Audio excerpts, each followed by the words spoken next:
Afternoon, everybody. Thank you very much. How's everybody enjoying the day? Yeah? Everybody having a good day? That sounded really weak. Let's do it again. Everybody having a good day? Outstanding. All right. Well, thank you very much for having me. Really delighted to talk to you today. I don't have my speaker notes in front of me, so we're going to wing this a little bit. But obviously we have the presentation working, so that's good news. Yes, as Cam said, I am the GM of Preactor Solutions. We're a full talent solutions business, and whilst you're waiting for the wonderful panel to come up and talk to you about how to differentiate yourself, how to talk about the skills that you need as an individual, and the future of work more generally, I'd like to talk a little bit about how great companies hire through market insights and through products like Talent Intelligence that we have. So what we're seeing in the marketplace is a real shift in mindset. And we've got the privilege of working with some great companies to help them understand, what are the skills taxonomies? How do you future-proof? How do you use data and insights? And more companies are looking for ways to use empirical, evidence-backed research as well as data insights in making decisions around how they hire, how they manage talent, what they're thinking in terms of the skills taxonomy, as I mentioned before, and most importantly, the emerging skills, right? As opposed to more traditional views of humans as resources, where we look at qualifications or education, the previous employers, and meaning the brand weight that those employers carry. Now, not to say that that doesn't have some impact in the way that we think about it in future, just merely that there is an evolving landscape upon which we can draw different candidates from and look at talent in different ways. And more specifically, they're using this data to look at all of these different parts of the talent life cycle, right? From your strategic workforce planning, where you might be looking at particular demographics or locations, right through to your programs campaign and eventually to your offboarding and alumni programs. Now, what's really interesting about how companies think about this is that previously you might have seen a talent life cycle that lasts for decades for an individual, right? We're talking about lifetime employment, we're talking about longevity within a role, all of that sort of thing. But more recently, companies have understood and embraced the concept that people will have a far greater number of jobs throughout the course of their life. And they're also understanding that the journey that they go through that period with you as an employer, or them as an employer rather, is finite. And so it's incredibly important to think about the appeal before the first contact point, and then of course the after effects as well. And they're using data more and more to make that impact. And we're talking about people who may go and return to jobs, and amongst other things. And so there's a number of ways that now companies are thinking about reimagining talent and culture within their organizations, right? And the key thing here is thinking about experience, right? We're definitely much more focused on the individual and the human, through hyper-personalization, employee value propositions and things like this that previously we wouldn't necessarily have thought of in a one-way interaction from an employer to employee. Now it is very much a reciprocal. And what are the expectations between the employer and the employee, right? And the entitlements that go along with that in a two-way interaction. But more than that, they're looking about building sustainable hiring strategies, ways in which they can be future-proofed. I mean, we're all, in a COVID-impacted world, and I'm sure we're all, sick of talking about that. And I'm hesitant to say post-COVID, but a COVID-impacted world where you're seeing fluctuations in talent. You're seeing companies shift strategy remarkably. This year alone, we're seeing a lot of companies who are in the tech industry specifically are really rethinking what is their strategy around talent, where are they finding people, and what are they investing in, right?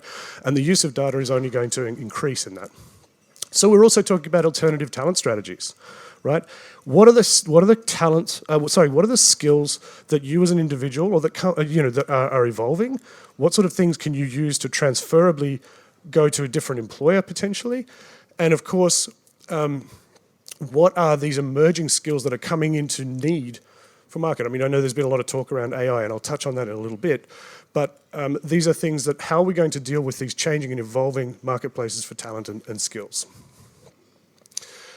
And so at Preactor, we have the privilege of being able to work with some of these companies on how they think about that skills taxonomy.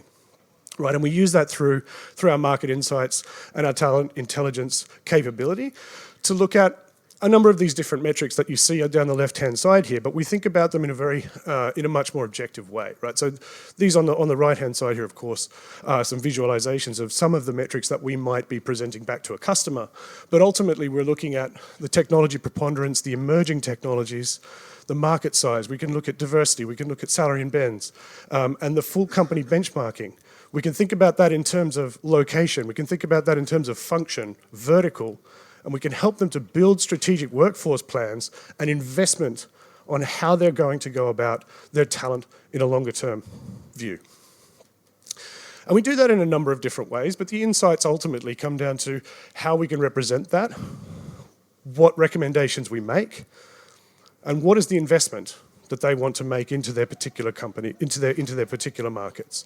There are a couple of examples here where we've worked with companies like Atlassian or REA Group, where we've looked very specifically at markets where there might be a plethora of a particular skill type. And obviously, the relevancy here is, of course, around QA and testing. We would work with them on that if that was something that they wanted to look at. And we would be able to give them all of these different breakdowns and then help them to understand, is this a long-term and sustainable strategy for us to be hiring for, right? And that's really worth knowing in terms of, from an individual level as well, in how can I upskill myself to be relevant and to be attractive to organizations that do this, right? Similarly, here that also then impacts the process and the way in which these companies are hiring. They're taking away the subjectivity from the hiring processes and looking at it much more from that skills approach.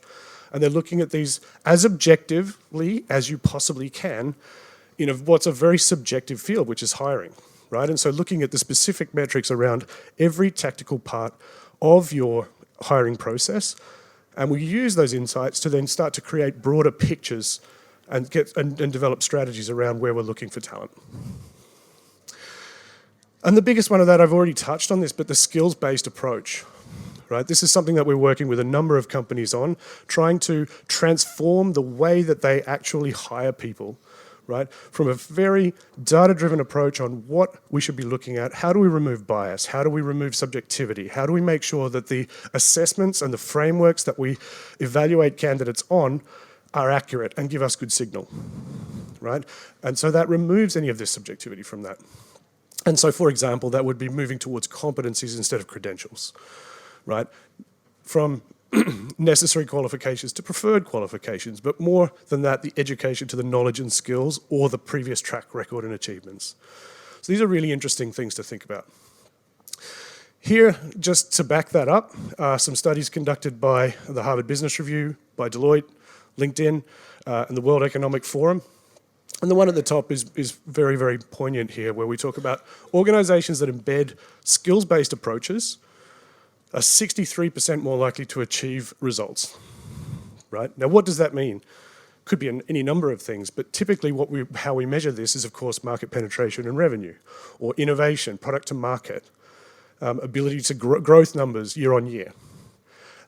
There are a number of different metrics that go into this, but effectively, we're saying that if you are taking this approach, then you are going to be more successful as an organization. And so therefore, as an individual, focusing on your skills and continuing to learn and grow within your particular field is going to put you in a great position. Big dense slide, so I apologize for that. This is actually a slide that comes from one of our market intelligence reports. And we've created what's called a talent richness index. Now, this is a score. This score is against, and this is very specifically for QE and testing, this is a score which is given to the number of open requisitions and the proportionality of candidates towards those open positions. Now, intuitively, you might look at that and think, goodness, so if we look back here at, sort of in the middle of the COVID era, talent richness was terrible, what we were calling a war on talent, a lot of things that were an extraordinarily competitive landscape. And now you would turn around and go, oh my goodness, the competition is extremely high. So you might think of that as a negative, as in, oh, now it's really competitive. And it is, and companies are taking more time to consider the people that they want to hire. However, counterintuitively, what we're tending to see companies are using scores like this to go, actually, a candidate-rich market is fantastic because it gives us an opportunity to invest. It gives us longevity and sustainability. And so therefore, we're more likely to increase the investment and the number of jobs available in a market which has higher richness. Now finally, this is also some insights that we have discovered. I mean, it's not exactly a secret science or anything, but these are things that through our research we've discovered are some of the emerging skills, particularly in testing that we have become aware of. Obviously, I won't go into detail on all of them, but touching on the AI, it is something that our customers and the clients that we talk to and all of the companies that we talk to are saying, this is something we want to embrace. Yes, it's on topic. Yes, it's on trend right now, but it is an embrace that they are willing to, and a bet that they are willing to make. And so therefore, that could well be something that all of us need to consider in terms of investing in ourselves from a skills point of view. And so with that, I would like to pass along the microphone to Lisa here to start the panel. So thank you very much for your time, and I hope you enjoy the rest of the presentation. How are we all? I'm really happy to be here today. For those of you who don't know, my name is Lisa. I work for a company called Preactor. I'm incredibly proud to be here today, co-hosting this event alongside Cameron, and to host this panel discussion, how to future-proof your career. Let me introduce you to our wonderful panel speakers for this talk. We have Jason from Aristocrat. We have the bug hunter Sam Connolly. And we have Alejandro from DevOps One. Let's give them a big hand.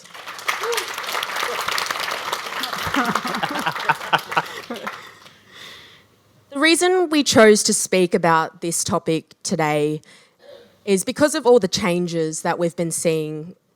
It's no secret that the market has shifted from where it was this time last year.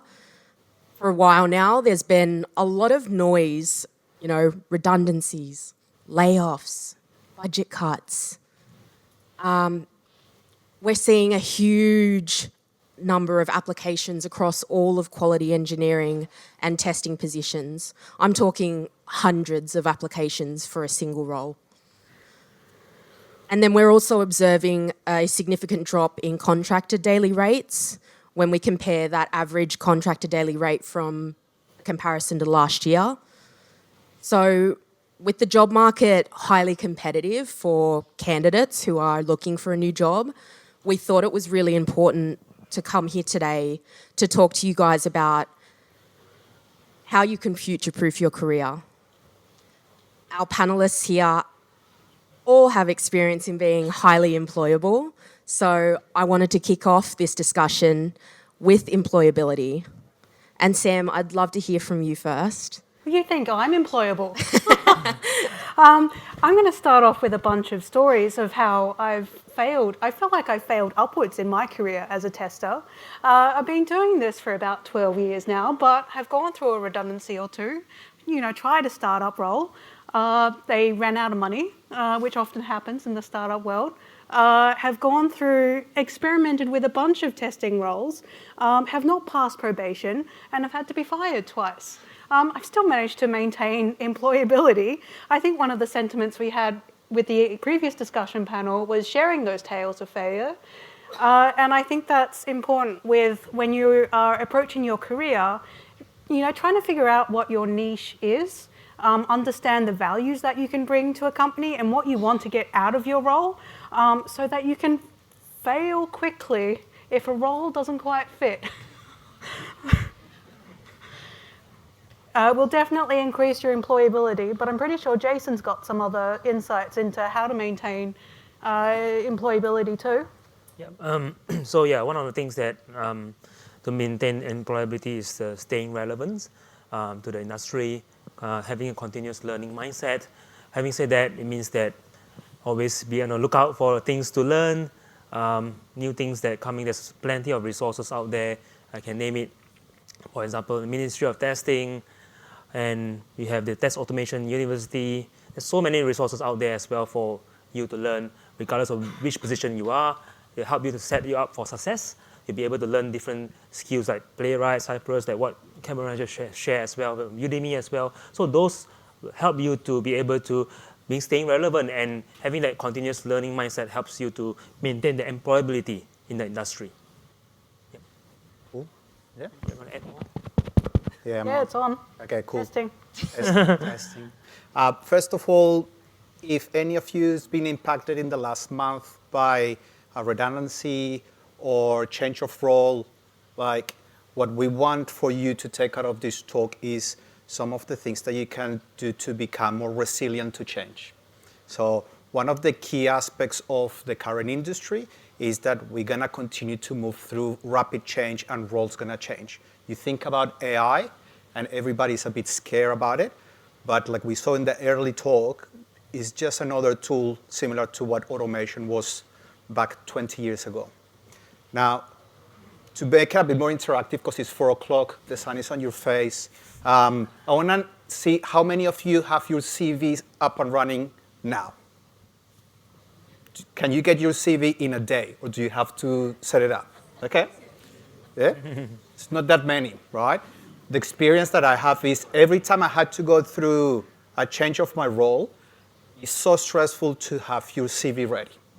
How many of you keep LinkedIn profiles up to date? Yep, a few more.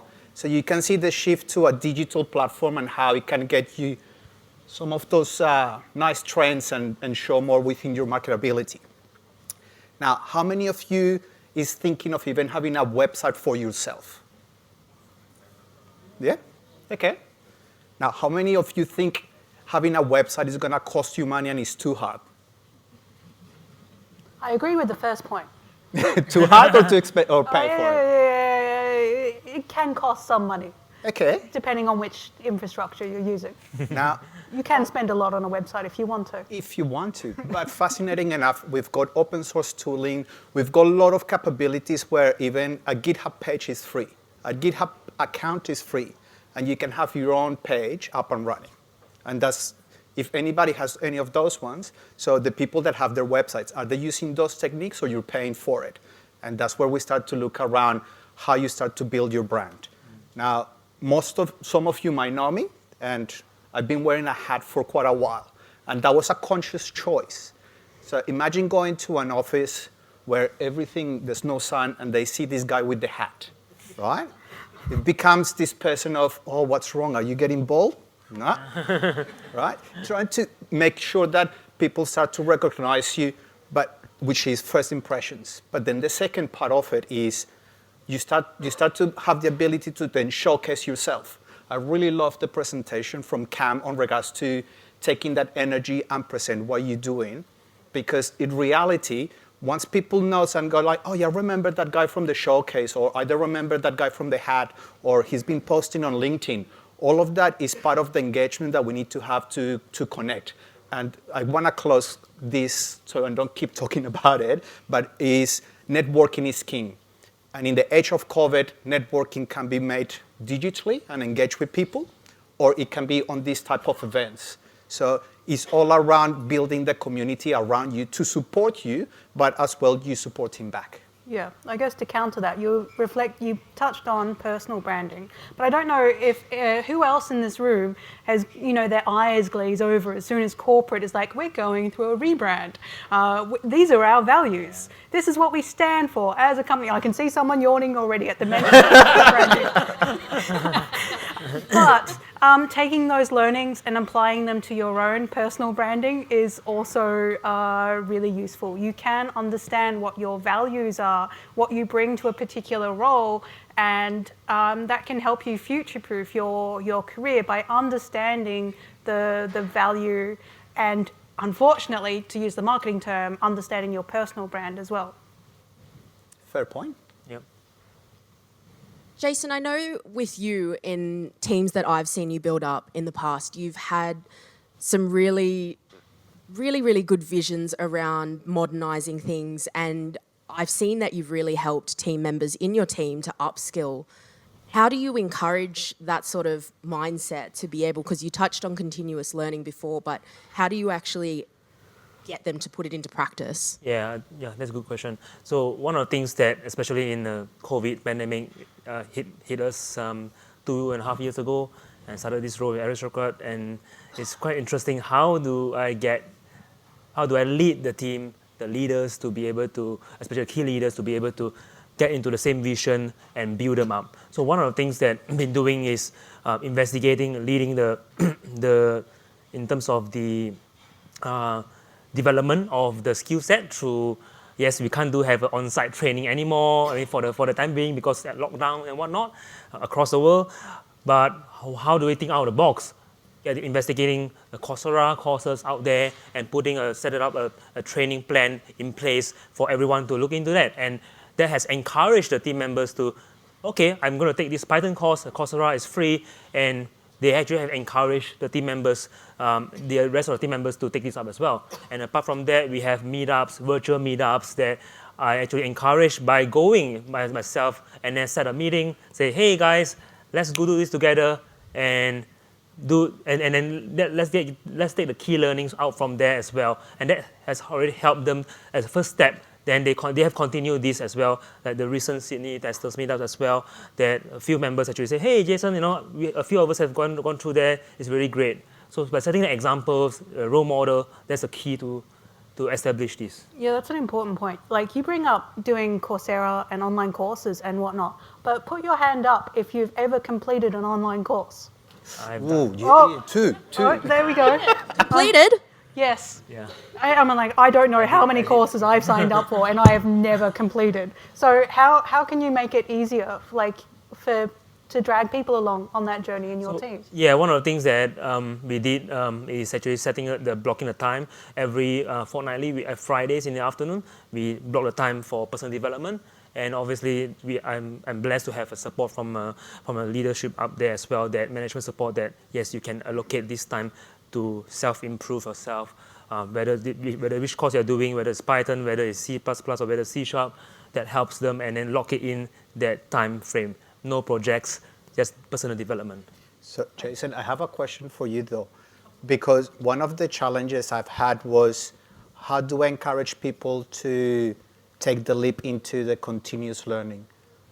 Because like Sam said, like, you could start them and not finish them, but there's even some of my colleagues and people that work for me that they were struggling to start something. So how did you help them through that? Yeah, well, some of the things that I've done in the past is by checking in with them as part of the personal development plan. We have this IDP, individual development plan, that we check in regularly with them, see how they fare, how they progress. It's not about checking their homework and micromanage them. It's more like, how has it been? Has it been smooth? Has it been something that block? And also, I'm privileged to have the team that supports in terms of like having a outside working hours to be able to say, hey guys, we have this Teams meeting and a group chat, and see how everyone is traveling, and any support, any things that we can help each other out. Yeah. Awesome. That's awesome. Thanks, guys. So when employability comes to mind, I think a lot of people out there may also be thinking, especially in this type of market, stability and growth and career development, the future. So I'd love to hear your guys' thoughts about the future of software testing. And Sam, on the topic of stability, and obviously you highlighted at the start, questionable employability. I think you're highly employable, but there's been so many redundancies happening. I mean, I've just lost count across the board. And I think we've all seen across quality engineering, one particular job that's sort of been in the spotlight this year is the quality coach position. And there's been a lot of quality coaches, sadly, this year that have been made redundant. And Sam, I know you've been in a job similar to this before. Can you give us your experience about that? Yes, I can. I would say it's fundamentally a challenging role to add business value. I hope people here in this room have got a really good understanding of what is quality, what they would enjoy from doing more quality coaching, trying to help uplift a team. But that involves you taking a step away from the process and watching a team kind of fail. And then the business who is supporting you in this position also has to be on board with seeing your team fail just a little bit so that they can improve and make their own enhancements. And then it can be really challenging to demonstrate value, to justify your business value. I think the quality coach role should be kind of making themselves redundant in a particular capacity anyway. If you're able to coach and mentor a team into improving their own quality practices, it will come to a point where they won't really need you as much. So you constantly have to be making yourself redundant or trying to find other teams or other business problems. But I feel like having that mindset when it comes to a testing career can also be quite challenging as well. Coming back to that sentiment of comfort, it's really nice to have a job. It helps pays the bills and helps you look after your family and do whatever else you want in life. But if you're working towards making yourself redundant, you kind of have to be comfortable with, hey, maybe I won't have a job tomorrow. It's very true. Jason, you and I have had conversations in the past around this. There's a statement that gets thrown around, unfortunately, a fair bit, and that's when companies are saying we're moving away from having testers in our teams. And I'm just curious to hear your thoughts about that kind of statement that does often get thrown around. Yeah, I mean, this is pretty common statement, blanket statement that from the management and whatnot. And I've a lot of this in the past as well, encountered this. And in reality itself, there won't be no testers. Testers will always be in demand. I remember that I've been in this industry for more than 18 years. I remember when I started this testing career path. I'm on the right path, and I've been hearing this since, like the no testers been since then, and kind of like, wow, now it's 2023, and we are growing, we are evolving.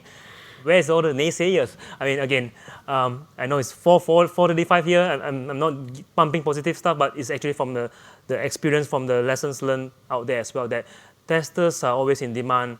It's a matter of how we, back to the point, continuous learning, have a mindset, and being able to stay relevant.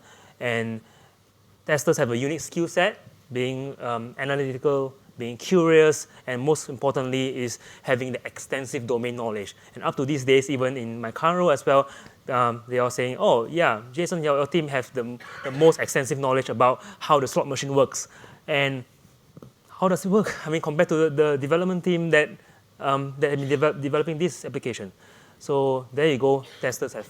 I think to counter that, though, there are quite a few famous examples of companies who don't hire testers. If you think any of the big giant tech companies you've heard about, they've probably got a blog post in the history of going, we don't have any testers, or you know, all of our engineers own our quality, and things like that. So I think there's the testing as a skill set is really valuable, but testing as a role, I've heard stories of people who've come from extensive test engineering backgrounds. As soon as they drop the word test from their whole profile, all of a sudden they start scoring these bigwig interviews. So there is this perception in the industry that if you have software testing or QA, it can somehow have a negative impact on your overall profile. Is that something you've seen, Alejandro?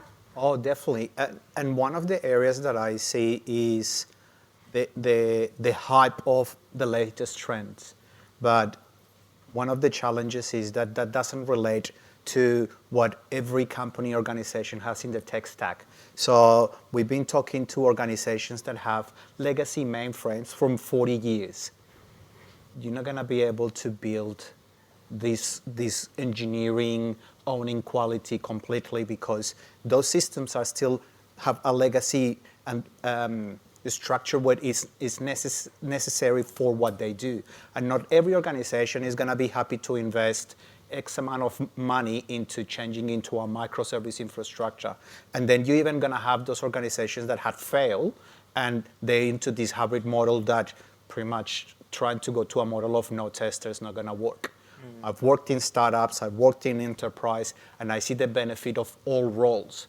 But completely agree that when, like even the word quality engineer and test engineer, and has a big connotation on what the difference is, or SDET, like the roles are so diverse now that it makes it difficult for recruitment. It makes it difficult for HR because they're very metric centric. It's like, well, Is a test engineer, a quality engineer, is a test analyst, or a senior test engineer? And then people even applying for the roles, they're like, oh, I identify myself as a senior test engineer. I do automation, but I do all the manual stuff. When I see a quality analyst, then, oh, is that the same role? So it's completely confusing and a minefield around that. So I completely see that all of these into adding those extra components into an engineering role or a testing role can be confusing, and it can actually affect your career. Interesting. Yeah, so they're changing roles. Do you have a preferred title?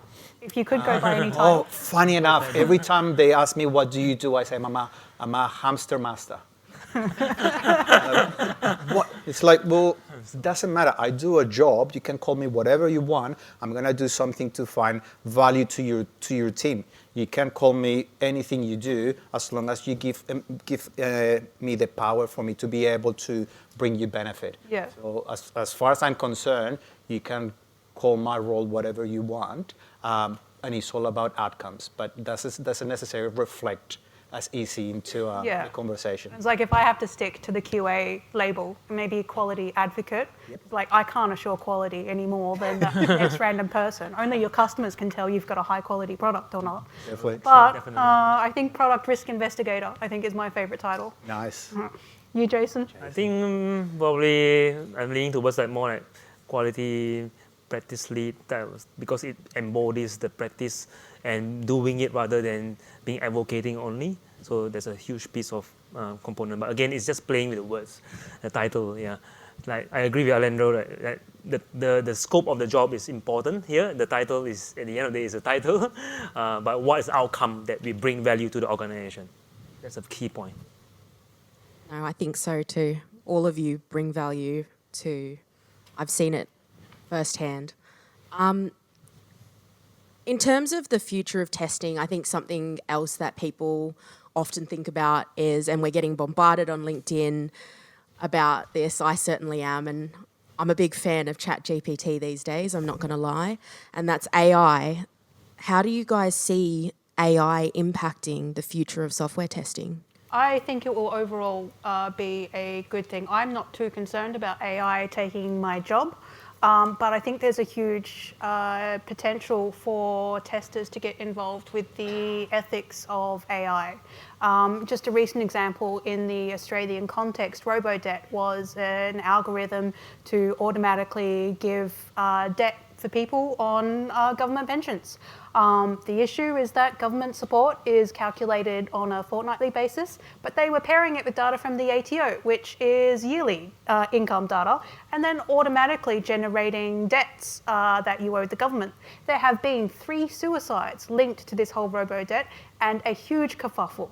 I'm pretty sure there were testers on those teams who raised red flags early on as being like, this is why it's escalated so much. But that being able to build algorithms and AIs and assess the human impact in those, I think testers have a huge potential to add a lot of value when AIs become more mainstream, to question, are we doing the right thing with the data we're implementing? Yeah, I agree as well. I think the example that earlier this morning about NN as well, yes, listed all the test plan, test scenarios, but how like we still need testers at the end of the day to be able to analyze and analyze whether is it true, is that what we want in a certain context. Context is the key here. How about you, Alejandro? I think AI has 2 streams that people have to think of. One is products delivered from AI, and the other one is AI as a tool.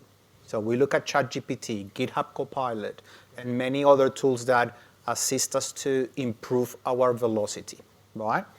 Not too different to, I remember when I was back at my telco enterprise almost 10, 15 years ago, and we were talking about testing automation tools that will help us do things faster. So as a tool. But again, then to the point of AI as a product delivery and implementations of AI into your product. That still is a part of AI that is gonna start to come more and more. And really engineers are going to struggle to have that critical thinking of, oh, I need to validate, I need to test, and that curiosity that you mentioned, Sam, is what testers and quality engineers and hamster masters, we all have, is that curiosity part of trying to understand how something works, why does it behave this way, and having fun around, well, can I break it? Which is not something that happens from many positions within the building of a product. So to summarize, I think it's two streams, is how you could use it as a tool to assist you do work faster, and also how you're gonna be doing testing of products that are AI driven. Though to counter that, you mentioned testers breaking software, and I think it's a bit of a myth that testers break software. We just discover how it was broken. Yeah, right. That's right. There you go. It was built broken. Any engineers out there who disagree? No, look, thanks for your insights on that, guys.